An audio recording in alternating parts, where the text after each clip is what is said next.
Strategic Alignment Framework Introduction. We'll talk about an interesting framework that is very useful when you have plenty of projects and you have to pick some of them to implement them. So in this strategic framework, you look at two things. First of all, you look whether there is a strategic alignment with the overall strategy. So how good project fits within your overall strategy. And the other dimension is the impact. So is it big, high, or low? And obviously here we would have things that are strategically aligned. And on the left, we would have things that are not strategically aligned. And therefore, can divide the projects into 4 groups. So the first one are things that have a big impact and are aligned with our strategy.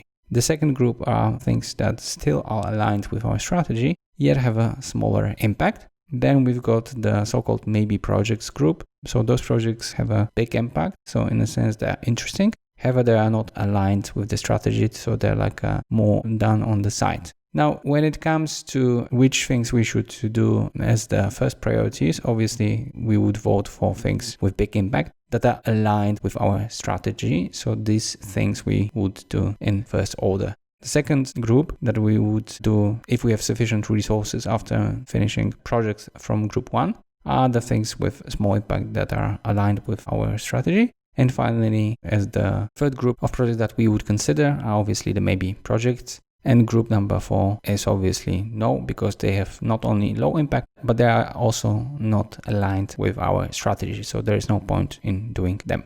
So this is the way we approach projects. We look at them, we look at their impact, and we look whether they're aligned with the overall strategy. We divide them into 4 groups. And then we do them one by one. So we start with projects from group 1, number 1. Then we go to group number 2. And finally, we go to number 3. Projects from group number 4, we simply don't do. Now, the only thing that is left is to talk about the impact. So what we actually mean by impact. And here you will actually have 3 different things you can consider depending on what your situation is. So if you are owned by private equity or you were quoted in the stock exchange, you look at the future EBITDA level. Because in many cases for the investor, the value of the firm is simply an EBITDA multiplied by a certain multiplier specific for this industry. So you want to increase the valuation, therefore you're going to increase the EBITDA. If on the other hand, you are more owned by some company or you are really concentrated on cash generation,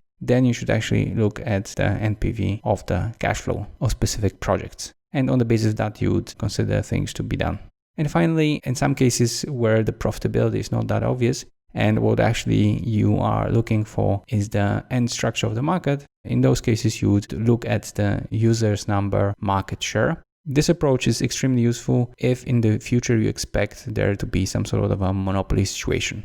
Bear in mind that this approach to projects only makes sense also when your investors are sharing your view on the importance of your future market share and users.